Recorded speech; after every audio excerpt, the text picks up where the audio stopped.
Selamat malam Bapak Ibu semua. Pada hari ini kita akan melanjutkan kuliah perubahan iklim dan lingkungan global. Materi kita pada hari ini adalah tentang masa depan bumi, melanjutkan pembahasan kita atau diskusi kita pada minggu yang lalu.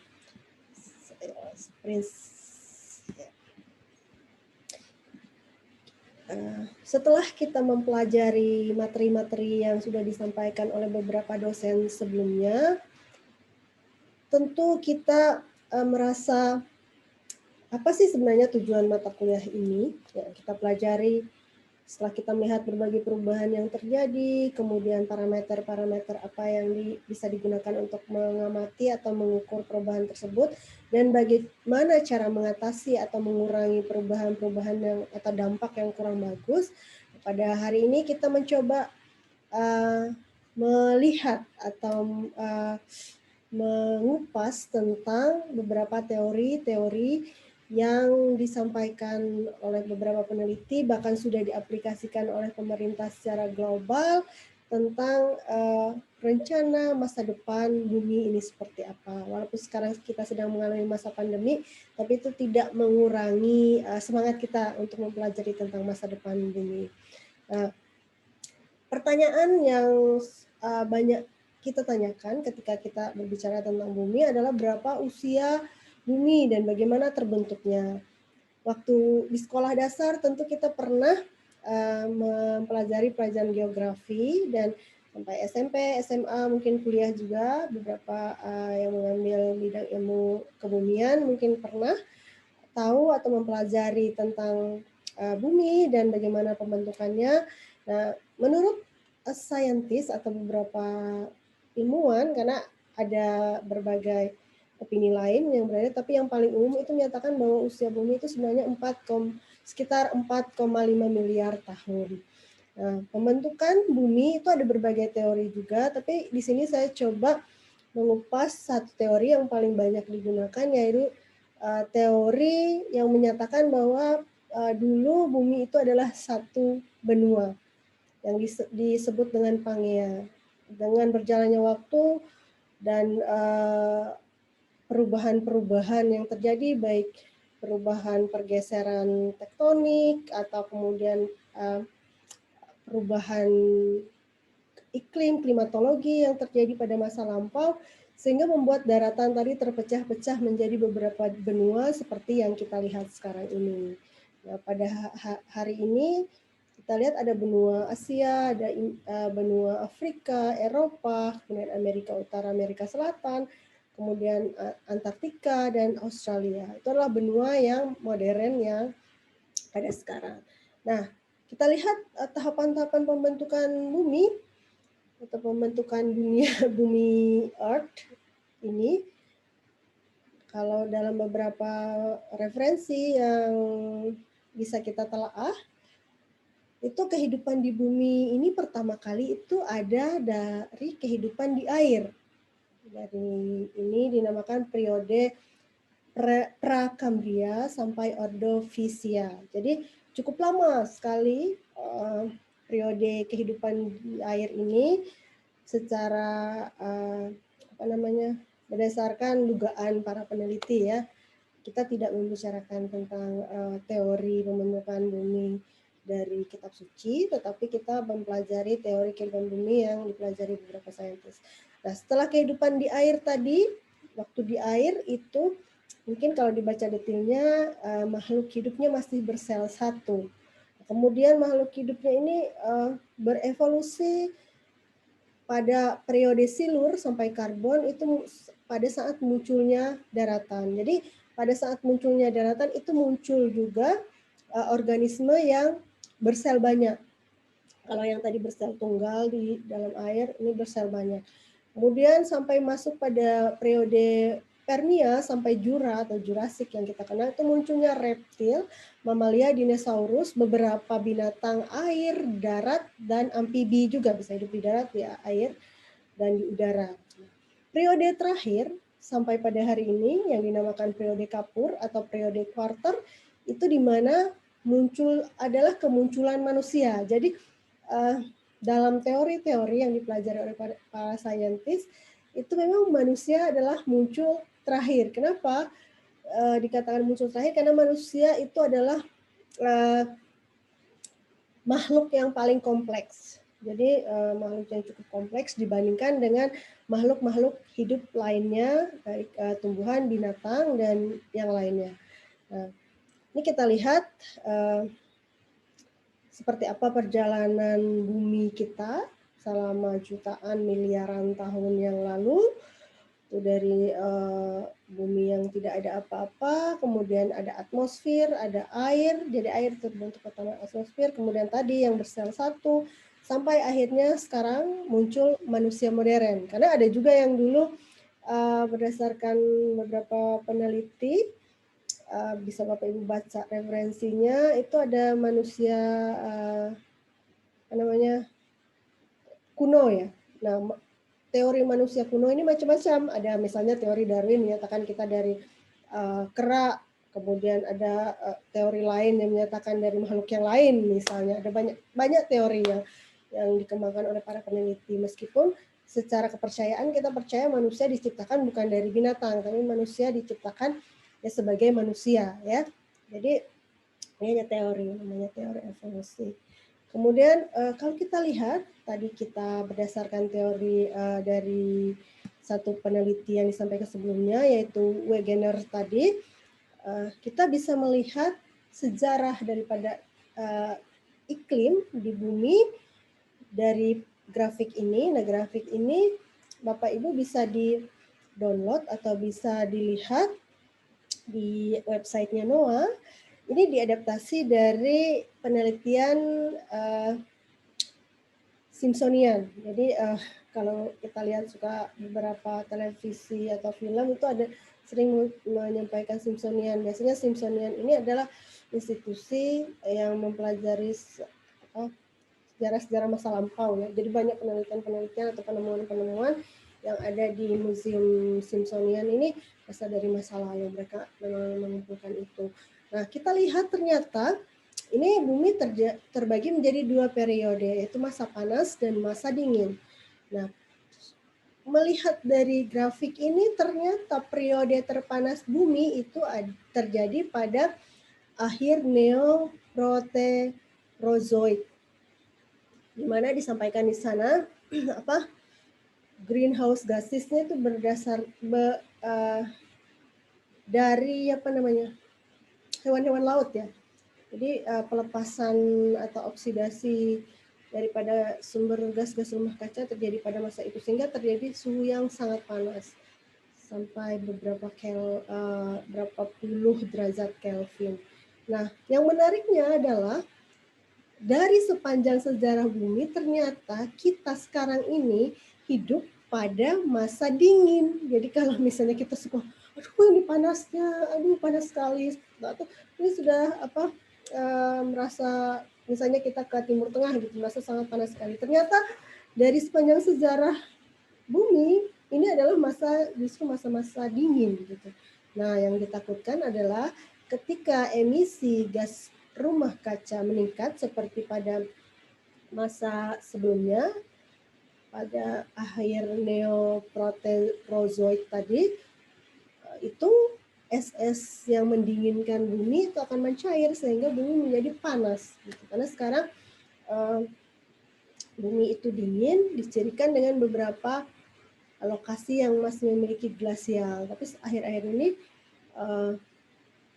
glasier atau bongkahan-bongkahan es itu semakin mencair. Nah, ini yang ditakutkan para ahli-ahli tadi ya, yang sering kita sebut orang takut pemanasan global dan segala macamnya. Nah, kalau misalnya bumi memasuki masa yang panas, tadi manusia tentu tidak akan bisa hidup pada kondisi yang panas itu. Nah, itu yang sangat ditakutkan ya dengan makhluk hidup yang lainnya, karena makhluk hidup yang sekarang atau ekosistem yang sekarang itu sudah beradaptasi dengan kondisi dingin atau masa dingin, beda yang sebelumnya. Kalau ini berubah, tentu semua ekosistem akan berubah. Okay. Nah, bumi kita pada hari ini kita lihat ada berbagai zona ya, atau ada beberapa wilayah. Ini hanya contoh saja. Misalnya pemukiman di mana-mana, kemudian ada area pertanian, ada area pertambangan, ada hutan, kebun raya, taman kota, dan kawasan industri. Nah, ini ada macam-macam, sehingga ini adalah wajah bumi pada masa sekarang. Seperti apa sih klasifikasi iklim modern kita? Kembali lagi ini ke pertemuan kita yang pertama ya, yang membahas tentang iklim atau zona iklim yang ada di bumi. Itu zona iklim modern. Seperti ini kita menggunakan klasifikasi dari Köppen, walaupun memang juga banyak lagi jenis-jenis klasifikasi yang diajarkan atau yang diteliti atau yang disampaikan oleh para scientist. Nah, ini yang sekarang bumi dikatakan memiliki 5 klasifikasi iklim. Yang pertama tropikal, yang selanjutnya kering, kemudian ketiga temperat, yang keempat kontinen, termasuk Indonesia sering disampaikan sebagai punya iklim kontinen dan iklim tropik. Kemudian polar atau kutub ya. Jadi ini adalah klasifikasi modern.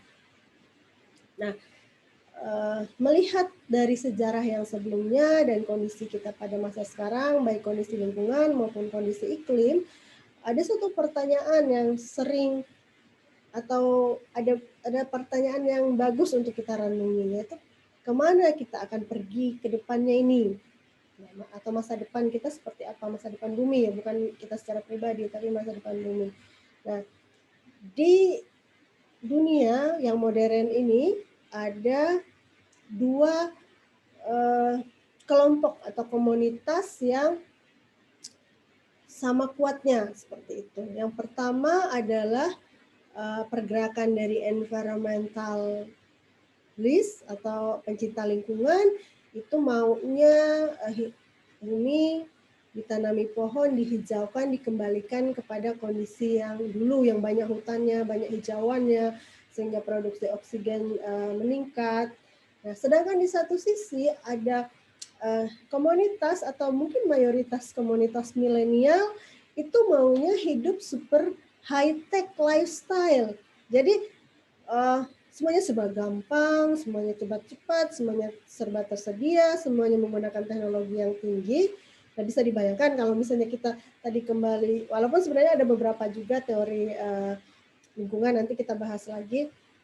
Nah, misalnya sekarang kan ada gerakan komunitas yang kembali hidup di desa misalnya. Hidup di desa hanya menggunakan gaya kuno, kembali ke gaya kuno, misalnya dia menanam sayur di situ, kemudian berternak. Itu sudah mulai banyak di negara-negara maju ya. Banyak orang-orang yang environmentalis, kemudian dia tidak membeli ke pasar, tapi dia hanya menanam, mencukupi kebutuhannya supaya jejak karbonnya tidak terlalu jauh. Sementara di satu sisi di negara-negara maju, di negara-negara berkembang, kalau yang tadi negara maju ya mulai kembali ke lingkungan, negara-negara berkembang itu justru tergila-gila dengan teknologi, tergila-gila dengan hal yang modern, tergila-gila dengan semua yang wow gitu ya. Jadi misalnya kita adalah memang ciri-ciri negara berkembang ya, kita mau misalnya handphone gonta-ganti seperti itu, kemudian komputer gonta-ganti, dan sehingga sampah elektronik itu semakin banyak menumpuk ya, semakin cepat menumpuk. Dengan semakin cepatnya kita berganti handphone, berganti komputer, berganti mungkin barang elektronik lainnya, TV dan segala macamnya, itu sampah elektronik menumpuk, dan sampah elektronik itu tidak bisa didaur ulang. Sebagian besar yang berasal dari besi, kabel dan segala macam. Kalau yang plastik mungkin bisa, tapi plastik tertentu ada yang tidak bisa didaur ulang kembali. Nah, itu. Jadi 2 gaya hidup ini sangat sering kita lihat di sekeliling kita ya. Satu misalnya bawa botol, bawa apa, satu bodo amat gitu. Saya beli Starbucks, kemudian ngopi, gelasnya buang gitu kan ya. Seperti itu. Nah, memang banyak yang dilakukan pebisnis atau pemerintah untuk supaya mengurangi sampah dan mengurangi penggunaan plastik dan segala macamnya, itu sudah ada di zaman sekarang. Itu juga bagus. Nah, ada bukan teori sih sebenarnya, ada impian kita semua bahwa kita sebenarnya mau itu suatu dunia atau suatu bumi yang seperti impian kita, misalnya seperti impian kita ya, ya hijau, ya cantik, ya tetapi semuanya tercukupi gitu, makanan tercukupi, apa tercukupi, dan tidak terjadi hal-hal yang mengganggu kesehatan kita atau kesehatan mental juga gitu. Jadi suatu dunia impian itu yang mau dicapai manusia. Mungkin kalau kita membandingkan beberapa teori filosofi, mereka mau bumi ini serba tersedia, serba cukup, semuanya tidak ada yang kekurangan, tidak ada peperangan, dan semuanya indah gitu. Nah mungkin kalau kita lihat itu hanya bisa dicapai dengan beberapa metode seperti itu. Kalau itu secara saintis, tapi itu bisa atau tidak dicapai kita tidak tahu, karena seberapa susahnya mencapai impian itu kan tergantung usaha manusia itu sendiri. Nah, ini adalah beberapa teori dalam lingkungan hidup yang kita kenal, yang sedang berkembang sekarang. Yang pertama itu teori antroposentris, atau teori etika lingkungan yang memandang manusia itu pusat dari sistem alam semesta, sehingga yang mengatur semua alam semesta itu adalah manusia. Nah, ini yang paling lama di bumi ya, teori ini yang paling lama dianut oleh banyak orang, sadar atau tidak sadar, sehingga ya suka-suka manusia untuk melakukan apapun terhadap bumi karena manusia adalah penguasa. Kemudian ada teori lainnya ekosentris, yaitu berkaitan dengan etika lingkungan secara luas. Ini lebih memusatkan pada kehidupan seluruhnya. Jadi kalau ekosentris ini beranggapan bahwa semua elemen yang ada di bumi ini bertanggung jawab terhadap kelangsungan bumi. Jadi tidak hanya manusia, semuanya bertanggung jawab, baik yang hidup maupun yang tidak hidup. Kemudian ada egosentris. Egosentris ini berdasarkan pada diri sendiri. Jadi dia merasa yang paling bagus, yang paling baik ya individunya dia, untuk masyarakat banyak. Seperti ini biasanya para idola-idola atau orang-orang star gitu ya, yang menganggap dirinya paling penting untuk komunitas. Jadi dia yang paling dibandingkan yang lainnya gitu. Dan ada lagi teori biosentris. Biosentris ini mengagungkan nilai kehidupan yang ada pada ciptaan. Jadi kalau yang ekosentris tadi dia fokusnya baik hidup atau tidak hidup, benda hidup atau tidak hidup itu bertanggung jawab kepada kelangsungan lingkungan atau bumi. Sedangkan biosentris ini khusus pada komunitas hidup atau biotik komunitas. Jadi komunitas hidup tentu tidak hanya manusia ya, ada binatang, tumbuhan, mikroorganisme, dan lain-lainnya. Kemudian homosentris. Homosentris ini berdasarkan kepentingan sebagian masyarakat. Jadi etika ini mendasarkan diri pada berbagai model kepentingan sosial dan pendekatan antara pelaku lingkungan yang melindungi sebagian besar masyarakat manusia.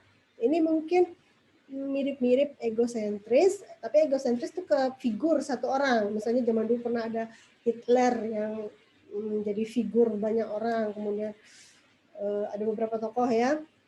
Nah kalau ini komunitas, mungkin sekarang kita sering dengar mungkin ini bisa dibangun berdasarkan kedekatan ras, kedekatan politis, atau kedekatan negara ya. Misalnya satu negara itu komunitas masyarakatnya lebih penting dari negara lain, itu mazhab homosentris. Sedangkan ada lagi yang ekosentris. Tadi ekosentris sama seperti yang sebelumnya ya. Yang ini ekosentris. Kemudian teosentrisme. Jadi ada teosentrisme, ini teori etika lingkungan yang lebih memperhatikan lingkungan secara keseluruhan, terutama hubungan manusia dengan lingkungan. Nah, pada teosentrisme ini konsep etika dibatasi oleh agama atau teo atau Tuhan, teo itu Tuhan ya, dalam mengatur hubungan manusia dengan lingkungan. Jadi ada peraturan rule yang diatur oleh agama yang tidak boleh dilakukan oleh manusia. Misalnya dalam agama Kristen itu tidak boleh membunuh sesama manusia misalnya, atau tidak boleh membunuh dalam ajaran Buddha misalnya tidak boleh membunuh sesama makhluk hidup, misalnya tidak boleh membunuh binatang dan segala macam. Atau dalam paham-paham agama lain ada macam-macam, misalnya ada agama tertentu yang menganggap binatang tertentu dewa sehingga dia tidak boleh memakannya atau tidak boleh mengganggu habitat bahkan kehidupan binatang tersebut. Nah itu termasuk theocentrism. Jadi banyak cabangnya tergantung agamanya apa. Kemudian teori Nicomachean. Teori Nicomachean ini sangat penting dalam membiasakan berperilaku bajik atau bijaksana dalam mengembangkan suatu watak manusia. Nah, ini didasarkan pada teori Aristoteles yang menyatakan bahwa seseorang itu harus bijak dalam mengambil langkah terbaik yang diperlukan untuk lingkungan gitu. Jadi dia tidak menggunakan paham apa-apa, tapi dia berdasarkan kebijakan atau kebajikan yang ada dalam dirinya seperti itu. Jadi kesadaran pribadi. Nah, kemudian ada zoocentris, ini lebih memperjuangkan hak-hak binatang. Misalnya ada organisasi dunia yang namanya PETA. Jadi dia tidak boleh misalnya menggunakan binatang dalam uji kosmetik atau tidak boleh menjadikan binatang bahan makanan misalnya. Itu ada beberapa. Jadi Bapak Ibu bisa searching atau googling tentang institusi PETA ini, NGO kalau tidak salah. Ini sangat concern terhadap hak-hak binatang. Bagus sekali sebenarnya supaya kita tidak sembarangan dalam memperlakukan makhluk Tuhan yang lainnya selain manusia. Kemudian antroposentris. Nah, antroposentris ini mementingkan kesejahteraan generasi penerus atau generasi setelah kita berdasarkan pada perlindungan dan konservasi alam. Jadi tujuannya untuk kita menjaga alam lingkungan supaya bisa dimanfaatkan oleh generasi yang selanjutnya. Nah, etika ini menyatakan karena alam itu adalah sumber kehidupan manusia, jadi harus dijaga. Kalau tidak ada alam, tidak ada manusia. Nah, itu menarik sekali teori ini. Oke, tadi kita sudah lihat beberapa teori. Sebenarnya apa sih yang manusia perlukan untuk hidup? Terlepas dari berbagai teori yang kita anut tadi, ini kembali ke kebutuhan hidup manusia. Karena asal mula dari berbagai hal yang terjadi di lingkungan itu kan mau tidak mau kita harus mengakui bahwa banyak kontribusi manusia terutama dalam terjadinya kerusakan lingkungan. Mungkin kalau binatang itu sangat kecil sekali kontribusinya, walaupun ada binatang-binatang liar misalnya suka mengganggu tumbuh-tumbuhan atau apa gitu. Tapi manusia punya andil yang paling besar. Nah sebenarnya manusia itu paling lama hidupnya sekitar 100 tahun ya, walaupun dalam kitab suci itu dari zaman penciptaan sampai sekarang itu kan umur manusia ada yang sampai ratusan tahun ya, tapi di era modern ini mayoritas yang paling tua manusia itu seratusan tahun. Saya belum pernah mendengar ada manusia yang berumur 200 tahun, paling 100 sekian gitu ya. Jadi sebenarnya itu paling lama usia manusia. Nah, sedangkan usia produktif manusia sendiri yang maksudnya bisa beraktivitas itu paling 70-80 ya, yang bisa beraktivitas atau berinteraksi dengan lingkungan secara langsung yang masih kuat lah gitu ya. Terutama beberapa negara maju yang sudah sistem kesehatannya bagus biasanya usianya 80-90 gitu. Kalau udah 100 lebih sepertinya ya tidak bisa apa-apa juga gitu, hanya bisa duduk, baring gitu ya. Nah, padahal manusia itu cuman ini masa hidupnya tidak panjang sebenarnya. Tetapi kenapa banyak hal yang rusak hanya karena gara-gara manusia gitu ya dalam masa hidupnya seperti itu. Nah, sehingga setelah manusia itu kan misalnya mencapai pada usia tertentu, katakanlah 100 tahun, kita kan akan meninggal dunia. Nah, setelah meninggal dunia kita kan tidak tahu menahu dengan masa depan bumi ini seperti apa kan. Nah, sehingga kadang-kadang ada orang yang ya sudah saya kan tidak ada juga setelah itu ya terserah mau lingkungan rusak mau lingkungan saya kuras sumber dayanya ya toh kan saya cuma sampai segitu saja usia saya misalnya itu bisnis as usual biasanya pemikiran-pemikiran orang yang mencari keuntungan Tapi ada juga yang mulai sekarang akhir-akhir ini orang memikirkan kondisi lingkungan tadi ya, kembali ke antroposentris, bahwa sebenarnya lingkungan tanpa lingkungan manusia tidak akan pernah ada gitu. Nah, semakin cepat manusia merusak lingkungan berarti semakin cepat manusia membuat manusia sendiri punah gitu ya. Jadi kita kan tentu manusia kan tidak pernah mau punah ya. Binatang ya yang apa yang punah banyak gitu ya, mikroorganisme yang punah, tumbuhan yang punah banyak. Tapi manusia tentu tidak mau punah gitu. Kalau ras manusia punah, ya kita tidak bisa membayangkan ya. Makanya itu yang ditakutkan manusia hari-hari ini. Kalau tiba-tiba tidak manusia tidak bisa hidup lagi di bumi ini seperti apa gitu ya. Nah, ada teori yang dinamakan Theory of Human Need yang disampaikan oleh Doyle dan Co. pada tahun 1991 dalam bukunya dengan judul yang sama. Jadi bukunya sama, judulnya Theory of the Human Need. Ternyata manusia itu punya berbagai hal yang harus dipuaskan selama hidupnya. Memang manusia itu adalah makhluk yang kompleks ya. Jadi manusia itu punya yang namanya universal goal atau suatu tujuan yang ingin dicapai secara bersama-sama dengan orang lain dalam satu komunitas. Ada juga kebutuhan mendasar yang kita perlu untuk diri kita pribadi, untuk kita hidup seperti itu. Tidak bisa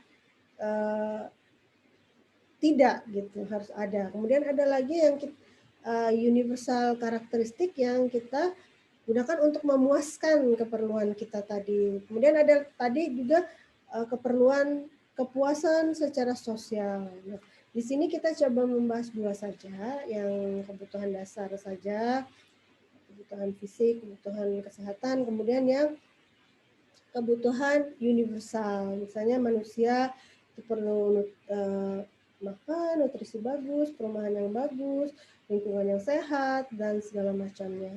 Ini kita lihat selanjutnya. Sejak zaman dulu, sejak kita manusia itu pertama ada di bumi ini, sejak berkembangnya berbagai kehidupan manusia, dari yang manusia sebelumnya tidak bisa apa-apa, berburu meramu, sampai manusia bisa bertani, sampai manusia bisa menciptakan teknologi, ternyata manusia itu hanya memerlukan beberapa hal yang memang merupakan kebutuhan dasarnya. Yang pertama itu udara. Nah, tanpa udara manusia tidak bisa hidup sama sekali. Oksigen, udara itu adalah oksigen dengan konsentrasi, tekanan, kemurnian tertentu.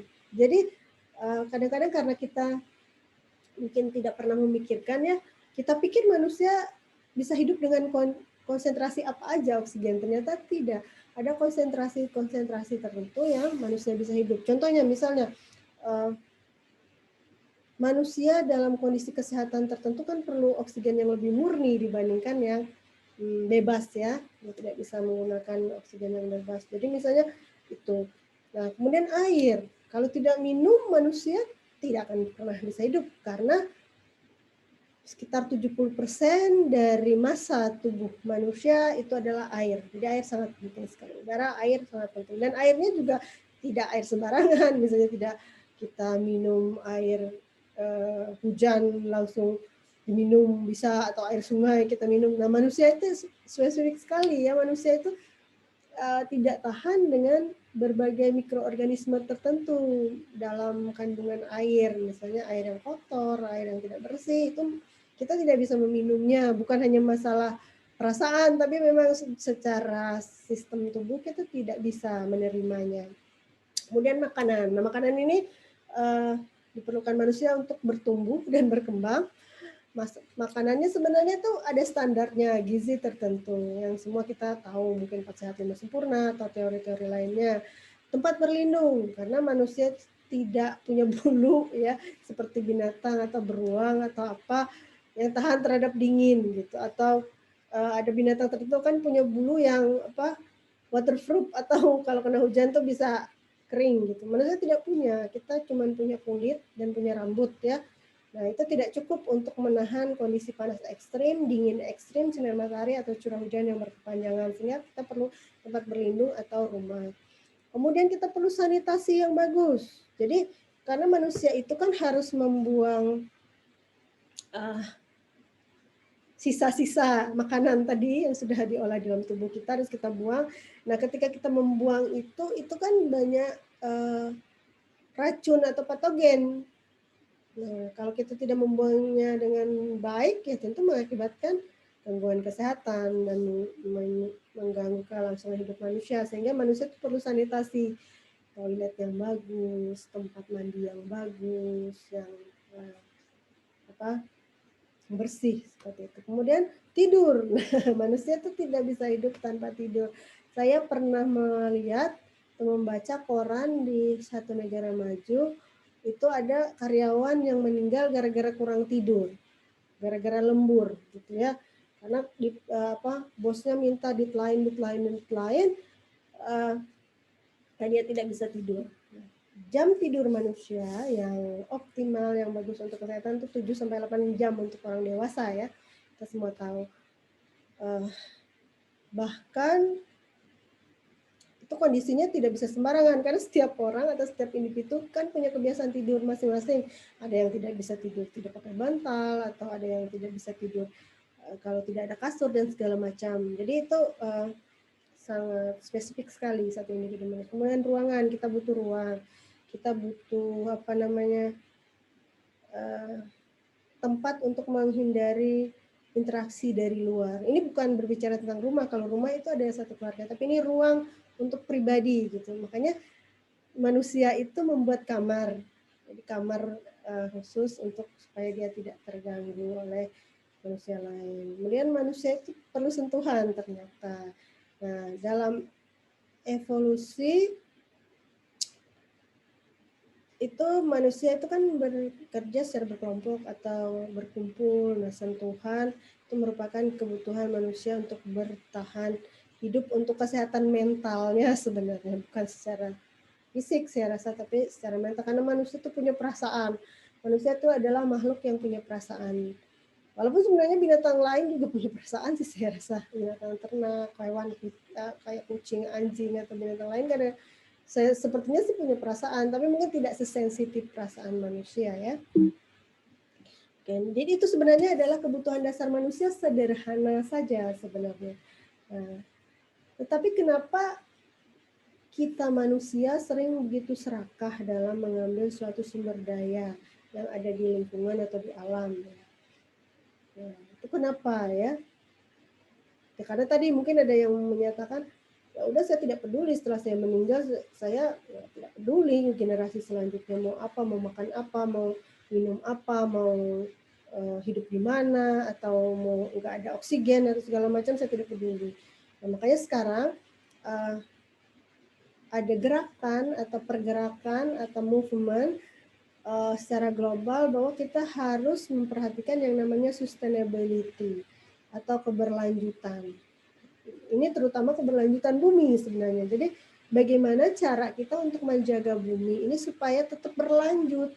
Tidak tadi misalnya kalau emisinya terus lepas, tadi bumi mengakhiri masa dinginnya dan masuk ke masa panasnya. Masa panas tentu semua orang tidak bisa hidup untuk manusia, karena manusia sensitif tadi ya, karena dia sudah terbiasa hidup dalam kondisi suhu tertentu seperti sekarang. Itu bisa jadi kepunahan tadi. Makanya ini adalah satu satu gerakan yang cukup menarik, dan gerakan ini sebenarnya mulai 90-an ya, gerakan green sustainability dan segala macamnya. Ini ada beberapa buku atau beberapa panduan yang bisa digunakan para peneliti atau komunitas untuk belajar tentang seperti apa sih sebenarnya ilmu keberlanjutan atau ilmu sustainability. Nah, sebenarnya gampang, ilmu sustainability itu maksudnya bagaimana cara atau kemampuan kita untuk sustain, bertahan, untuk mensupport satu sama lain, dan untuk tetap berlanjut seperti itu.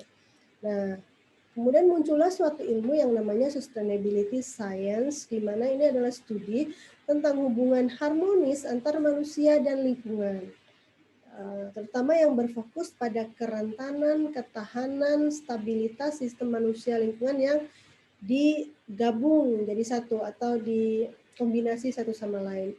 Dan ilmu ini adalah ilmu transdisipliner yang mengintegrasikan ilmu alam dengan ilmu humaniora dan ilmu sosial. Makanya Bapak Ibu orang lingkungan penting sekali belajar ilmu keberlanjutan ini. Dan kita tidak bisa hanya belajar ilmu alamnya saja, ilmu misalnya klimatologinya saja, ilmu tanahnya saja, ilmu pertaniannya saja, ilmu geoscience saja, atau ilmu-ilmu bumi lainnya tidak. Tapi tetap kita harus belajar juga yang namanya humaniora, ilmu manusia, dan ilmu sosial. Itu harus dikombinasi. Bahkan sekarang itu ilmu ekonomi ya, itu ekonomi sosial lingkungan seperti itu. Ini bergantung pada gabungan daripada kondisi lingkungan, ekonomi, dan masyarakat. Dan menggabungkan antara penelitian dasar dan terapan. Nah, komponen utama keberlanjutan sering berubah-ubah. Jadi keberlanjutan versi manusia itu sering berubah-ubah ya, berdasarkan waktu, tempat, budaya. Karena itu biasanya ilmu keberlanjutan atau sustainability science ini menekankan studi multiskala dalam ruang dan waktu, biasanya time series tentang 50 atau 100 tahun. Wow, luar biasa, cukup panjang. Nah, mungkin kita kalau S3 kan cuma 3 tahun ya, atau 4 tahun atau 5 tahun. Ini penelitiannya harus 50 sampai 100 tahun. Jadi luar biasa. Tadi sepanjang masa hidup manusia kalau dari umur usia 0 sampai usia 100 tahun. Oke. Dalam ilmu sustainability yang di-highlight atau di-point out, yang paling besar memang environment, ada climate change, ada peoples, manusia, ada komunitas, seperti itu. Itu yang paling penting sekali untuk dalam ilmu ini, dan banyak lagi yang lain-lainnya saling berkaitan satu sama lain. Nah, sekarang kita melihat atau mencoba melihat skenario dream world atau skenario masa depan dunia yang indah tadi dengan pendekatan keberlanjutan atau ilmu keberlanjutan. Nah, siapa sebenarnya yang terdampak atau siapa yang sebenarnya menjadi penyebab, dan untuk keberlanjutan siapa ilmu ini dipelajari, apakah manusia, apakah alam, atau dua-duanya. Nah, tentu tadi dari kita baca definisinya pasti maunya dua-duanya, manusia sustain, lingkungannya sustain. Karena kalau lingkungannya tidak sustain, manusia tidak sustain juga. Demikian juga sebaliknya. Hanya cuman alam tidak ada manusia, ya gimana ya, tidak ada yang mengelola alam. Nah, ini adalah pilar dari keberlanjutan. Keberlanjutan sekarang sedang dipahami sebagai potensi daya tahan jangka panjang, kesejahteraan sosial, ketahanan, dan adaptasi di 4 domain. Ada ekologi, ada ekonomi, ada politik, dan ada budaya. Kenapa orang-orang ilmu lingkungan biasanya riset-risetnya multidisiplin? Jadi Bapak Ibu yang ada di ilmu lingkungan ini tidak hanya satu disiplin risetnya, tapi multidisiplin. Tidak hanya bisa mengambil, saya karena saya backgroundnya sosial, saya sosial saja. Atau karena saya orang ilmu pasti, saya ilmu pasti, atau orang teknik saja, tidak. Tapi kita harus melihatnya secara holistik. Nah, ini adalah cycle dari sustainability, itu ekonomi seperti apa, kemudian politics, culture, dan ekologi. Semuanya harus jadi satu kesatuan dan saling support satu sama lain. Tidak bisa berjalan sendiri. Nah, secara sistematik, keberlanjutan ini melihat bahwa lingkungan itu sebagai suatu sistem besarnya, kemudian lingkungan mempengaruhi suatu sistem sosial, dan sistem sosial yang ada mempengaruhi sistem ekonomi. Jadi ini saling mempengaruhi satu sama lain. 3 pilar klasik keberlanjutan ekonomi dikendalikan oleh kekuatan-kekuatan sosial yang pada gilirannya dibatasi oleh ekosistem yang dibatasi oleh parameter fisik. Jadi ketika kita mau mengembangkan suatu sektor, misalnya ekonomi atau suatu hal, ya ada pembatasnya.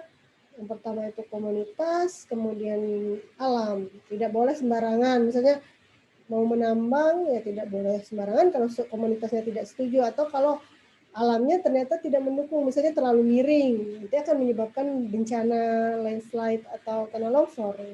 Jadi itu tidak bisa sembarangan. Nah, ini adalah beberapa contoh upaya atau usaha manusia untuk terus bergerak ke arah keberlanjutan tadi. Yang pertama misalnya sekarang itu sudah mulai ramai desain green building.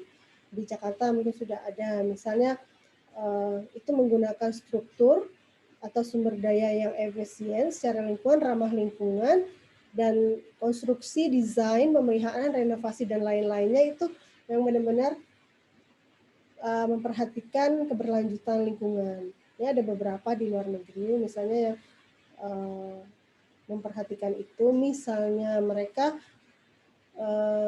menggunakan kaca supaya tidak banyak menggunakan listrik atau lampu pada siang hari sehingga mengurangi pelepasan penggunaan energi listrik. Kemudian ada lagi misalnya gedung yang bisa menampung air hujan sehingga air hujan didaur ulang bisa digunakan di situ. Kemudian lagi menggunakan sumber energi yang berkelanjutan.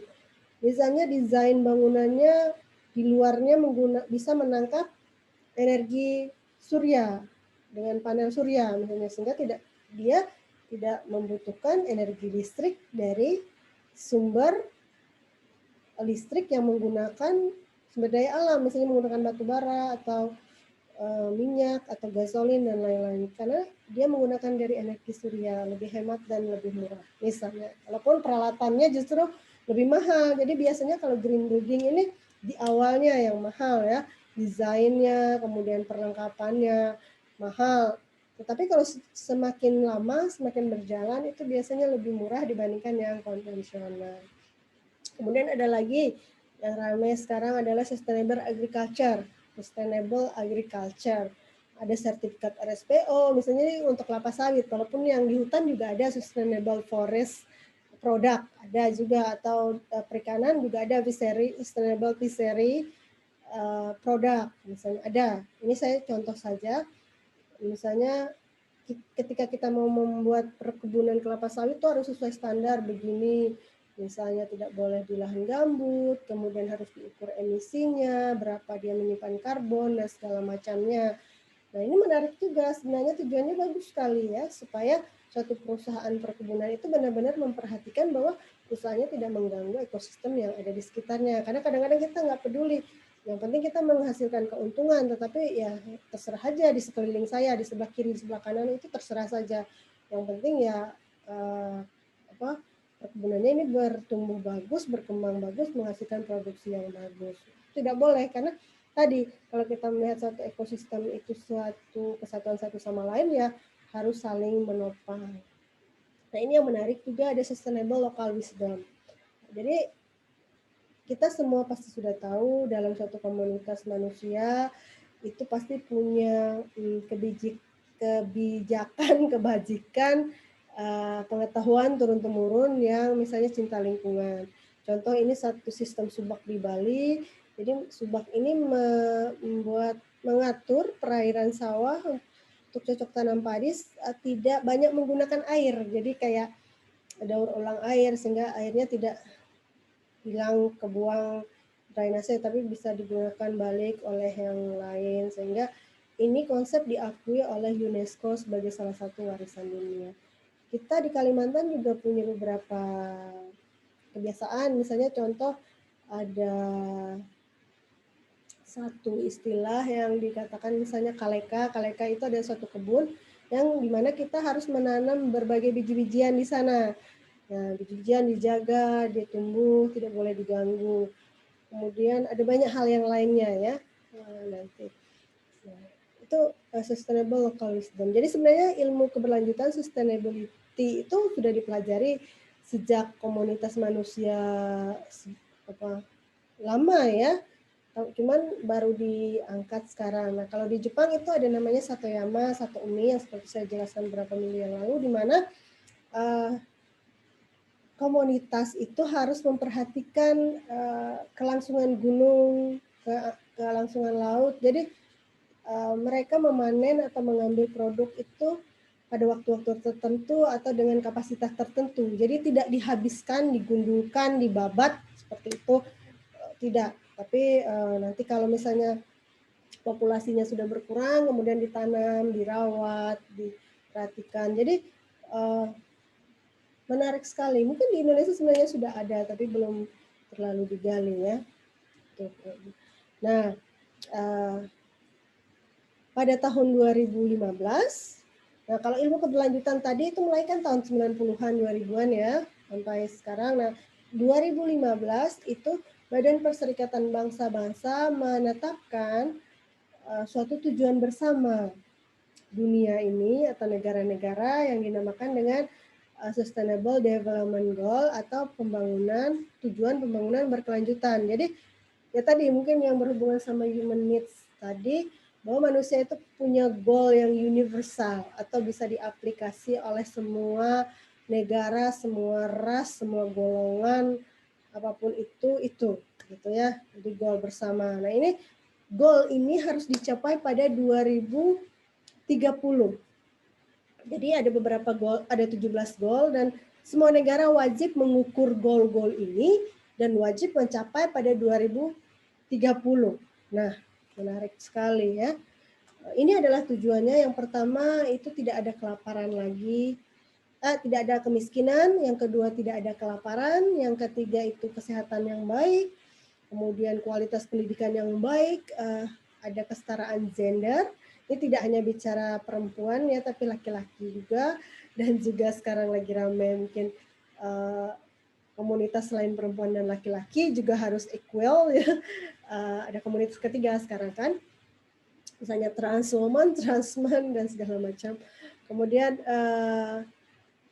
tujuan keenam adalah clean water dan sanitasi. Tadi ya, air yang bersih dan sanitasi yang baik. Itu penting buat manusia, kebutuhan mendasar. Kemudian energi yang bersih dan bisa dicapai atau bisa dapat semua orang. Jadi semua orang itu bisa merasakan listrik terutama ya, bisa menerima. Jadi yang ke-8 itu pekerjaan dan ekonomi yang bagus pertumbuhannya. Yang ke-9 ada industri, ada inovasi, ada infrastruktur yang baik. Kemudian yang ke-10 itu mengurangi tadi ketidakseimbangan, bukan hanya masalah gender ya, mungkin tidak semua sosial dan edukasi dan segala macam. Yang ke-11 itu adalah sustainable city atau kota yang berkonsep keberlanjutan dan komunitas yang berkonsep keberlanjutan. Dan yang ke-12 itu kita harus bertanggung jawab terhadap apa yang kita konsumsi dan apa yang kita produksi. Yang ke-13 itu adalah aksi klimat. Ini terkait dengan full climate change, global warming dan lain-lain, di mana tujuan ke-13 ini mengurangi pelepasan gas rumah kaca, mengurangi terjadinya pemanasan global ya, dan berbagai aksi. 14 itu adalah untuk memperbaiki atau menjaga kehidupan di bawah air. Jadi tidak hanya di atas air saja yang kita perhatikan, tapi di bawah air juga, karena ternyata di dalam lautan samudra itu sangat kaya sekali ekosistemnya. Dan manusia belum banyak mengetahui rahasia-rahasia yang ada di bawah laut, karena kita punya keterbatasan ya, manusia tidak bisa bernafas di dalam air. Jadi itu harus dijaga. Misalnya yang kita tahu adalah koral ya, atau batu karang itu sebenarnya tidak boleh sampai memutih. Jadi dia harus hidup. Nah kalau dia memutih, dia tidak bisa menjadi rumah atau makanan bagi ekosistem lain yang memanfaatkannya, sehingga ekosistem itu akan punah dan akan merusak ekosistem secara global. Kemudian kehidupan di darat, tentu hutan, binatang dan lain-lain supaya tidak punah ya. Yang ke-16 itu adalah suatu institusi yang adil dan damai. Jadi kedamaian dan keadilan itu adalah salah satu goal yang harus dicapai. Tidak adanya peperangan ya. Goal yang harus kita capai semua. Ya. Kemudian yang ke-17 yang terakhir itu adalah kerjasama untuk mencapai tujuan. Jadi tujuan-tujuan yang 16 tadi tidak akan bisa tercapai tanpa adanya kerjasama, baik kerjasama antara manusia dengan lingkungan, atau komunitas, atau antar negara, atau antar sektor seperti itu. Ini adalah 17 goal yang harus kita capai 2030 oleh semua negara. Nah, ini Bapak Ibu bisa lihat di dashboardnya SDGs Index. Ini yang terbaru ya, saya coba searching ranking negara yang menerapkan SDGs. Yang pertama adalah Swedia. Dan kalau kita lihat dari nomor 1 sampai 10 itu mayoritas adalah negara-negara Eropa yang mendapat rankingnya. Jepang sendiri negara Asia, Jepang, Singapura, itu kayaknya Jepang di atas dari Singapura ya. Kalau nggak salah Singapura angka 20 atau 30, 40 saya lupa juga. Nanti bisa di searching. Nah, Jepang ini peringkat ke-17. Padahal kalau Bapak Ibu yang pernah ke negara-negara maju bisa melihat perbandingannya ya. Mana negara, mungkin nanti suatu saat kalau Bapak Ibu pernah ke Swedia, Denmark, Finland, France, Jerman, Norway, Australia. Kalau sudah nggak ada COVID lagi, Netherlands dan lain-lain, Estonia, kita melihat seperti apa mereka menerapkan tujuan pembangunan berkelanjutan dan seperti apa lifestyle mereka untuk mencapai suatu bumi yang benar-benar sustain gitu ya untuk komunitas mereka. Nah, Indonesia sendiri berada di ranking ke-100 ya, dengan pencapaian 6,5. Ya, lumayan lah ya, karena di bawahnya masih ada lagi bawah Indonesia. Tapi harapannya kita semakin hari semakin maju ya, tidak hanya pada ranking 100. Karena kalau kita saya sendiri membandingkan antara Jepang sama Indonesia, tentu jauh ya, terutama dalam pengelolaan sampah. Di sana pengelolaan waste manajemennya begitu bagus, dipilah, kemudian ada truk yang mengambilnya setiap hari dari depan rumah, gitu, tidak buang sembarangan. Sedangkan di kita di Indonesia, wah, itu sampah di mana-mana, plastik di mana-mana, kertas di mana-mana, seperti itu. Jadi masih sangat jauh memang pencapaiannya. Bahkan kita dibanding Singapura atau Malaysia juga masih sangat jauh ya. Jadi kita harus mengakui bahwa memang kita belum mencapai ke sana, tapi kita berusaha mencapai ke sana. Nah, Presiden sudah mengeluarkan peraturan nomor 59 tahun 2017 tentang pelaksanaan pencapaian pembangunan nasional berkelanjutan atau TPB atau SDGs. Nah, sampai pada tahun 2019 ternyata baru ada 19 provinsi yang punya rencana aksi daerah tentang SDGs ini. Jadi kita harus menyusun dokumen dalam rencana jangka panjang dan menengah kita untuk memasukkan poin-poin SDGs tadi dalam pembangunan kita ya. Ini baru ada beberapa, walaupun sekarang pemerintah berusaha meningkatkan tahun 2021 ini berusaha memacu provinsi-provinsi yang belum punya SDGs harus punya, dan universitas-universitas yang belum punya SDG Center didorong karena diharapkan universitas punya peran atau punya andil untuk mensupport pembangunan berkelanjutan yang ada di daerahnya masing-masing. Nah, sebenarnya di sini kita tidak menemui Kalteng ya. Kalau saya rasa sih Kalteng sudah mulai mau menyusun draft rencana aksi daerah. Yang saya tahu Palangkaraya yang sedang menyusun karena saya pernah ditelepon, dan kebetulan UPR sendiri kan sudah punya tim untuk Sustainable Development Goals. Tinggal kontak Direktorat Lantai 2. Di sana ada beberapa tim yang bisa membantu jika Bapak Ibu perlu bantuan dalam penyusunan rencana aksi daerah ini. Karena menarik sekali, tahun 2021 ini ada satu peraturan baru lagi dari Menteri Desa Pembangunan Daerah Tertinggal dan Transmigrasi bahwa setiap desa harus punya dokumen SDGs dan setiap desa harus melaksanakan SDGs. Nah, saya membayangkan saja bahwa provinsi baru ada bisa 19 melaksanakan SDGs, apalagi tingkat desa ya. Jadi perlu sangat support sekali tingkat desa ini, dan riset tentang Sustainable Development Goals ini juga penting untuk dilakukan. Misalnya sejauh mana suatu daerah itu sebenarnya sudah, walaupun dia belum punya rencana aksi daerah ya, sebenarnya mungkin kita sudah melaksanakan, misalnya penanaman pohon salah satunya, itu kan goal ke-13 ya, tetapi kita belum punya yang besarnya, rencana aksi yang besar. Tapi sebenarnya kita sudah melaksanakan, nah tinggal kita sebenarnya bisa bagus dibuat riset kuesioner yang untuk menggali ini ya ke daerah-daerah atau ke desa-desa atau kabupaten-kabupaten atau kecamatan-kecamatan di level tertentu supaya kita tahu di mana baseline, karena setiap desa, setiap kecamatan, setiap kabupaten pasti punya baseline yang berbeda-beda ya.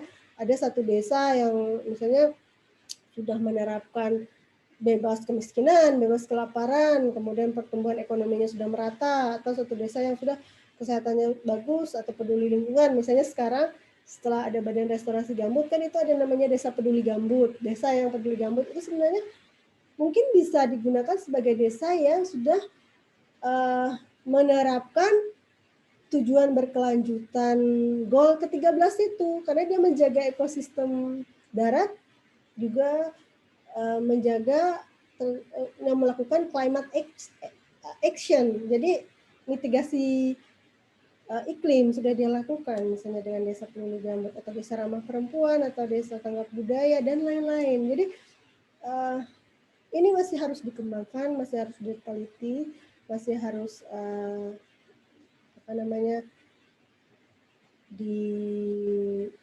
digerakkan terus konsep ini supaya kita pada tahun 2030 itu berapa tahun lagi ini? 2021, 29 tahun lagi kita punya waktu untuk melaksanakan goal-goal tersebut ya. Sedangkan Indonesia sekarang udah usianya berapa ya, Indonesia itu sudah merdeka. Nah, berarti 100 tahun ya, sekitar 100 tahun. Nah, harapannya ketika 2030 Indonesia sudah bisa menduduki setidaknya 20 besar negara yang melaksanakan Sustainable Development Goal, di mana tidak ada ketidakadilan, tidak ada kemiskinan, tidak ada lagi kesehatan yang tidak bagus, semuanya udah tercapai. Itu harapan kita semua ya. Nah, menarik sekali kalau kita lihat nih, pemerintah Swedia sebagai ranking pertama daripada penerapan SDGs itu sudah mengadopsi rencana aksi Swedia untuk memperkuat upaya pencapaian SDGs. Jadi dia sudah menunjukkan lembaga pemerintah, aktor mana yang dapat berkontribusi. Jadi tidak semua lembaga atau institusi bisa menerapkan semua goal, jadi spesifik. Misalnya goal 1, goal 2 institusi ini, goal 3, goal 4 institusi ini, goal 5 institusi ini, seperti itu.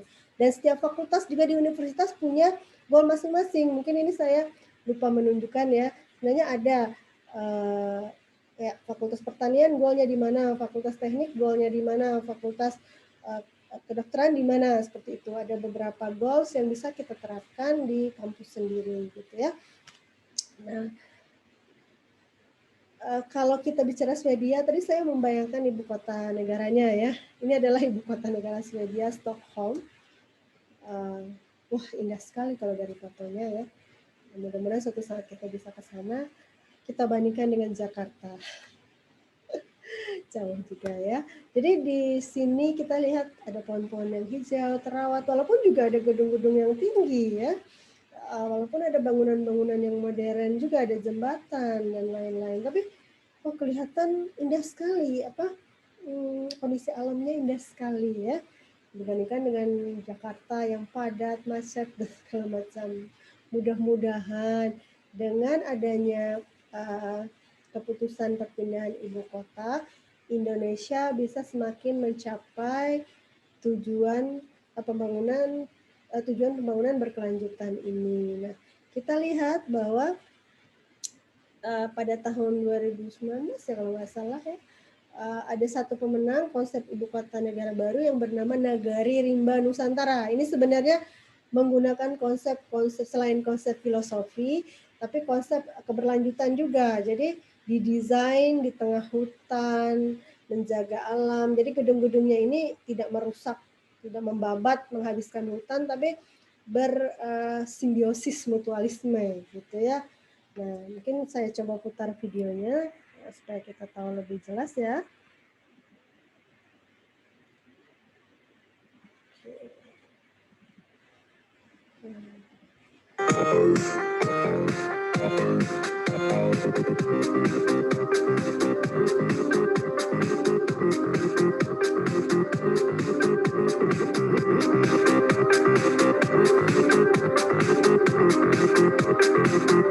Saudara, desain Nagara Rimba Nusa keluar sebagai pemenang dari pemerintah sebagai desain untuk ibu kota baru. Lantas, seperti apakah desain ibu kota barunya itu? Sudah bergabung dengan kami Bapak Sibareng Sofyan, anggota dari pemenang desain ibu kota negara ini. Pak, mungkin bisa dijelaskan nih bersama tim nih, bagaimana sebenarnya konsep dari ibu kota negara yang nantinya di Penajam Pasar Utara, Kalimantan Timur ini? Ya. Jadi kami memilih Nagara Rimba Nusa. Nagara itu artinya kota atau pemerintahan atau hubungan antara manusia dengan pemerintahnya. Nah, Rimba itu adalah hutan dan Nusa itu adalah kepulauan. Ini adalah kekhasan konsep kami di mana hal yang menyatukan Indonesia salah satunya adalah negara kepulauan. Kita negara kepulauan yang selalu ada hutan dan selalu ada kotanya. Jadi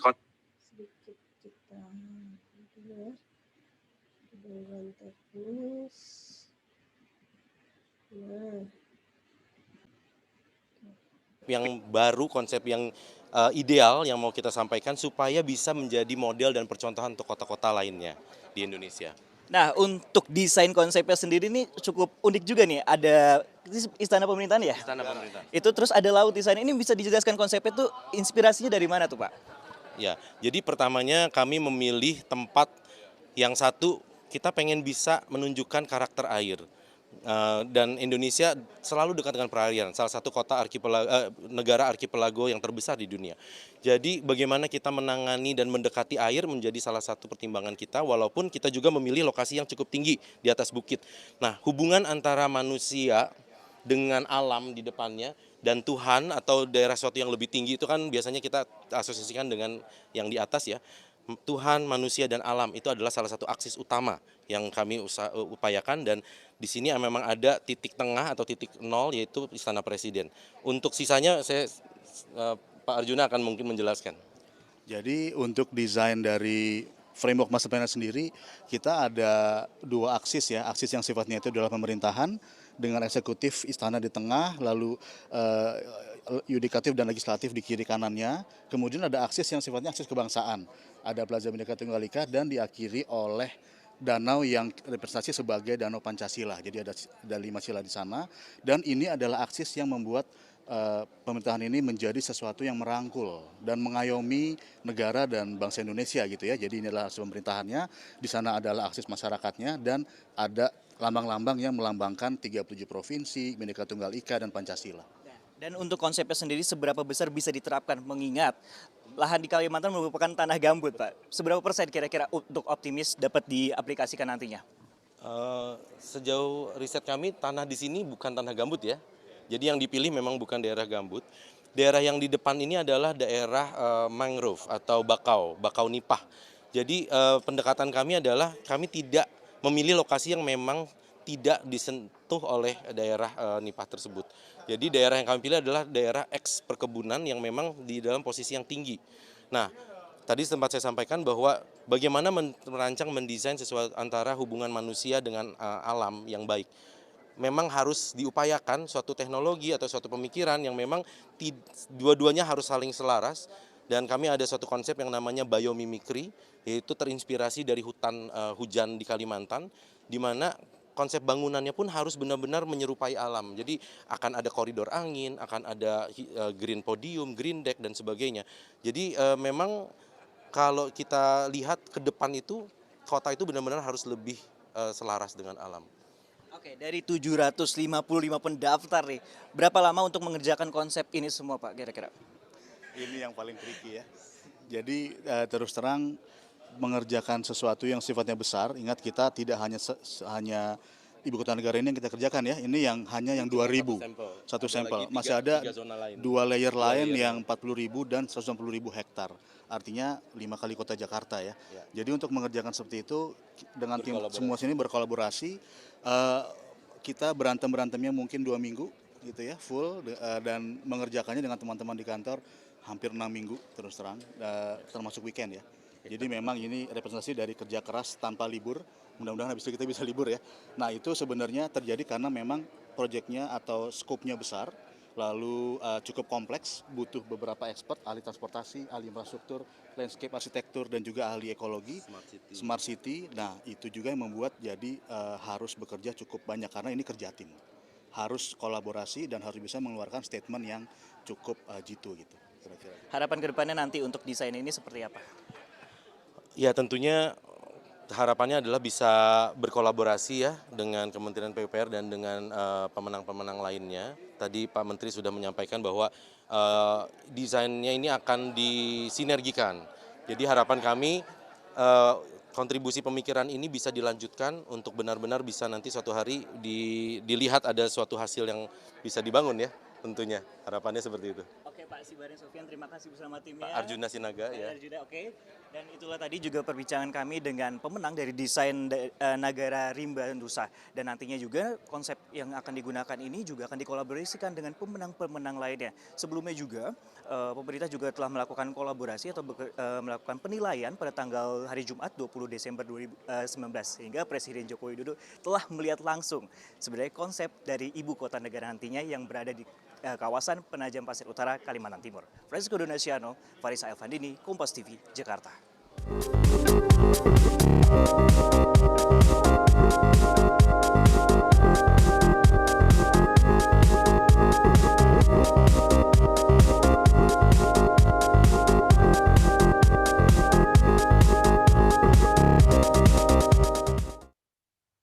If you work in a team, you've got to try Monday.com. Go to Monday.com and manage all your team's work on a powerful platform that's easy to use. So easy. Whether it's projects or workflows, you can track your team's progress visually, any way you want. It makes working together clear and more organized. And teams love using Monday.com. And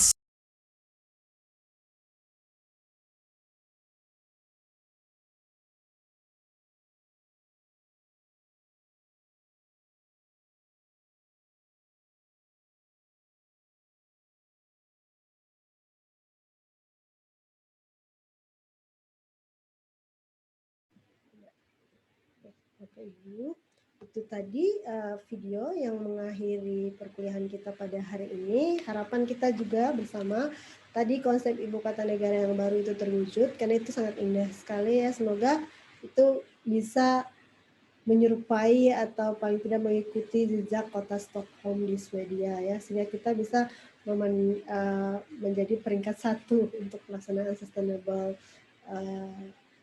development goal di dunia pada tahun 2030. Nah, demikian perkuliahan atau diskusi kita pada hari ini. Saya akhiri sampai di sini. Terima kasih untuk partisipasinya. Semoga ilmu yang disampaikan ini bermanfaat buat Bapak Ibu semua. Baik, selamat malam Bapak Ibu.